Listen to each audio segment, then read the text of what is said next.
So here's the thing, I'm not really typically up to speed with action cams, and I didn't really have much of an idea on how to approach testing the C400 that's just been sent through.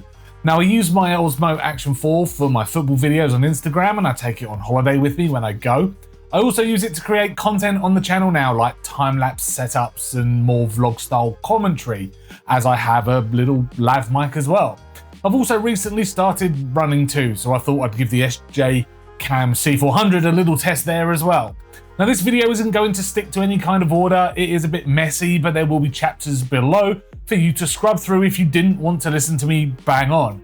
Now, anyway, let's start with how I used the C400 for my football. Well, straight off the bat, I can safely say that I probably wouldn't go back to using the C400 for my football, because I think it lacked a bit of versatility. Now, at my sessions, I usually mount an action cam to a spot on the fence behind my goal, and under the floodlights, I felt okay about the footage quality that the C400 achieved, but more on this in a moment.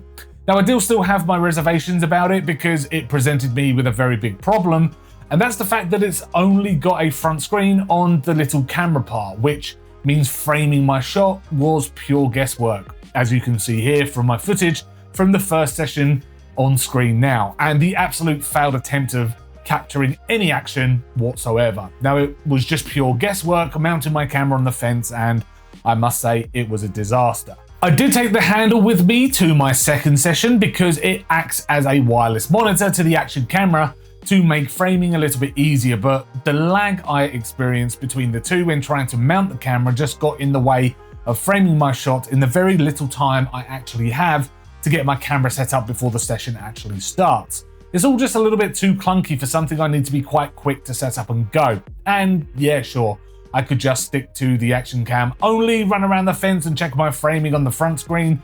But because the screen is so small on that little camera, by the time I get close enough to actually see it, I'm blocking the shot with my face and body anyway, which makes me unsure if this is something that I'd really want to switch out from my Osmo Action 4 to. There's just too much that can go wrong in actually framing the shot, unless you also bring the handle with you and you've got more time really to wait for the lag to stop before moving the camera to a new position just to get your framing right. And if I was to compare apples to apples and film my football with both my Osmo Action 4 and this SJCAM C400, what I captured with it anyway at football, both at 1080p 60 FPS, both with the highest range ISO available and no exposure compensation, and both mounted and framed as best I could to that spot on the fence. The C400, I think, unfortunately fell down due to its field of view in terms of width. I must say that the quality of the image under low light, under the floodlights, isn't really too bad at all. I mean, I do prefer the framing of my Osmo and the flexibility of mounting it properly and having a rear screen to really be able to frame my shot. But that being said, I am impressed with both when it came to video quality. Oh, and as you can see, the C400 does put a watermark on the footage, which is not ideal, and I think it is a little bit pretentious. Now, lastly, on my third session of football, I messed around with the exposure to see if I could brighten the image at all in the camera, and so I set the exposure compensation to +3, which, looking at the footage, was way too high, but I kind of expected that anyway. I did manage to brighten up the scene, but then I do feel like the footage now looks a little bit too unnatural. But at least I'm getting used to the actual framing of this thing. But I did find out another issue this time round. Now, I turned on the camera, the little one, by pressing the button on the front. I then turned on the handle by rotating the screen. I framed up my shot as best I could. All good, we were ready to go. Now I clicked the record button on the handle and we were away, I was recording. I then turned the handle off and realized by doing it that way I had also turned off the camera. They're connected. And then I had to quickly run behind the goal to get the camera switched on again and click record, and it was a whole thing. Having the handle and camera work so closely to each other doesn't work all of the time. But anyway, that's where we're at with my football. I would rather use my Osmo. It's easier to set up and has a wider field of view for framing.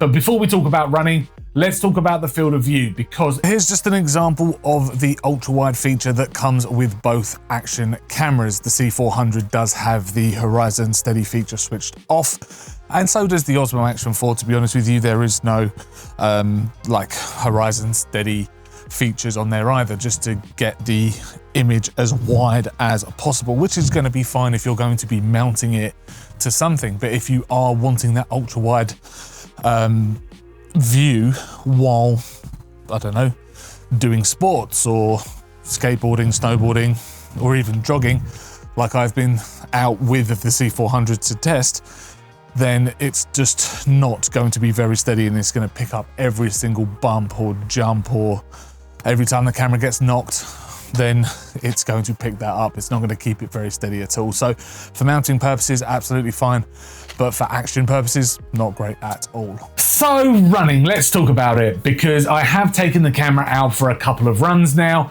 And first I thought the best way to mount it on myself was by using the magnetic necklace mount that comes in the box. The camera was set at 4K 30 FPS, which could be a little bit low for smooth footage, though I did switch on the Horizon Steady feature, thinking that it would be similar to how my Osmo Action 4 would act. But how wrong I was. The video footage I captured was just so alarmingly bad, but it could have been down to my looser fitted clothing. Now still, this thing has a 6-axis gyro in there for stabilization, and maybe it was my settings, but it just gave me such awful, jarring footage. Now walking wasn't too bad, and the camera was able to at least keep shake under a little bit of control, but it still detected the vibrations from the ground strikes with my feet. It's a far cry from the top range action cameras on the market, put it that way.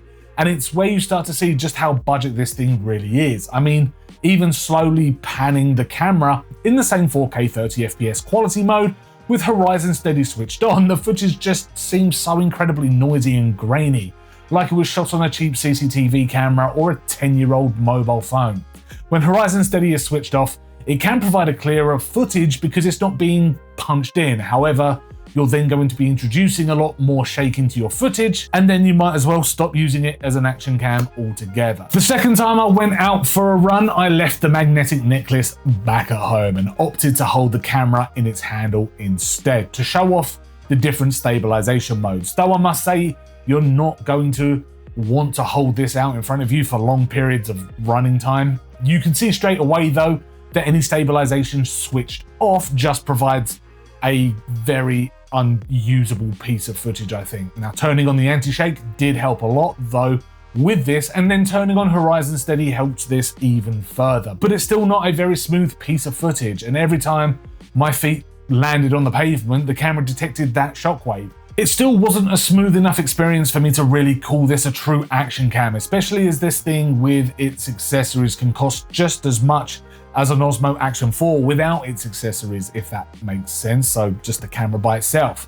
Even for vlogging, there's a challenge with the field of view, but let me explain. I recorded a quick segment in my office to showcase just how severe the crop is when it comes to the Horizon Steady feature.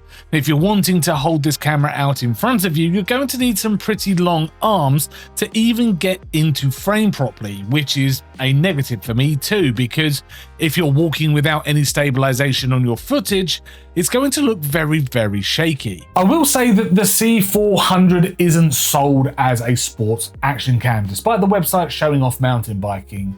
But if my run is anything to go by, then let's just say I wouldn't be buying this camera to give you some nice smooth shots while you bomb it through a forest trail on the bike. It's been branded as a vlogging camera, and if you're going to be calmly walking around a city, going to museums, trying new coffee shops, filming your food, or going on a casual bike ride along the river, then crack on.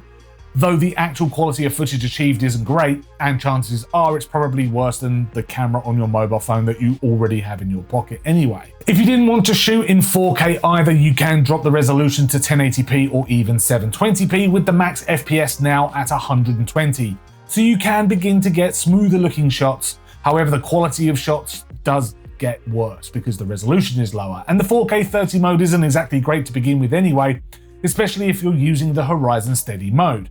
You can encode in H.264 or 265 and can change things like your exposure, white balance, saturation, sharpness, ISO, and many, many more settings to really customize your video image. However, under each option, you've only got soft, normal, or strong settings to choose from it, except with exposure, of course, which we've gone through already. Other modes on the Action Cam do include photo with burst fire capability, a dash cam mode, slow motion, and time lapse. It's got live streaming capabilities directly from the camera, and you can use it as a webcam as well if you plug it into your laptop or PC. Its UI is Really simple to navigate, I think, which is great to see, though some setting names are so long that the camera scrolls through them, especially if you're using the smaller camera only. Swiping left or right on the main screen switches between video and photo modes, and swiping down makes your settings menu appear. Low light filming is a little bit of a no-go as well, as I think it just looked far too dark. But let's talk about this product as a whole, because SJCAM call this thing a 3-in-1 action cam, but I don't really know why. I know the camera has a decent amount of functionality, but as for 3-in-1, no clue really. The device does come in two parts, the small action camera itself and the handle, which has a couple of buttons and a screen. Its USP is the fact that the screen is rotatable and twisting it does power on the action cam. There's also a vertical filming mode, which can be activated for your Instagram Reels and TikToks, though if you do rotate the screen back so it is a vertical orientation, it will give you 3 seconds to interrupt the power down cycle. But to be honest with you, I'm not really a massive fan of the way this works, just because of the strain that could be caused to the hinge from constant rotating, and I liken it to modern day flip phones. You can just see it breaking quickly, and you can turn on the action cam using the button on the front of the handle anyway. So I wish the camera could almost auto-detect the aspect ratio based on the orientation of the screen, rather than having to dive into a setting to change it. And I think this would have made way more sense rather than using screen rotation for power. To remove the action camera from the handle, there are 2 clips on either side, just pinch and pull, and the two will separate easily. Now, this is what has been a bit of a letdown for me, because there is still only one screen on the front of the small action camera itself, sitting under the lens. I will say though that there are an insane amount of accessories that do come in the box, and running through them, you get a waterproof case, a frame mount with GoPro style bracket, a base back clip, a back clip, a base mount, a curved and flat mount for that said clip, 1 screw, 1 small tabletop tripod, 1 for a GoPro mount, 1 lanyard, 1 magnetic necklace, 2 3M adhesive stickers, a USB Type-C cable for charging, and a case. That's it. That is a lot. I mean, if that's not an impressive selection of accessories, then I don't know what is. Now, I know when I bought my Osmo Action 4, I needed to buy an accessories kit to go with it from eBay with all of that stuff in there. So it's nice that everything comes all together here. And for the cool price of $200, and yes, I can't find the price in pounds because when you click United Kingdom on the SJCAM website, it comes up with dollars. I do think it is a bit of a steal though. That is with all of the accessories. You can also buy the camera on its own separately, even without the handle, which I think is coming in a lot cheaper, around just over $100 anyway. I do think it is a bit of a steal, though it does have its faults and iffy design when it comes to the screen. It's not a bad product, and it can produce some fairly decent imagery within reason, pretty much in broad daylight at this point. Now, price-wise, it's not much less than an Osmo Action 4 coming in at £200 for the standard package on Amazon. And unfortunately, between the two, I am going to have to stick to my Osmo for my needs. Now, if you need super long battery life and a handle and all of those accessories in one box, then I don't know. Maybe the C400 is for you. Is it portable or even functional enough to be considered an action cam though? I don't think so.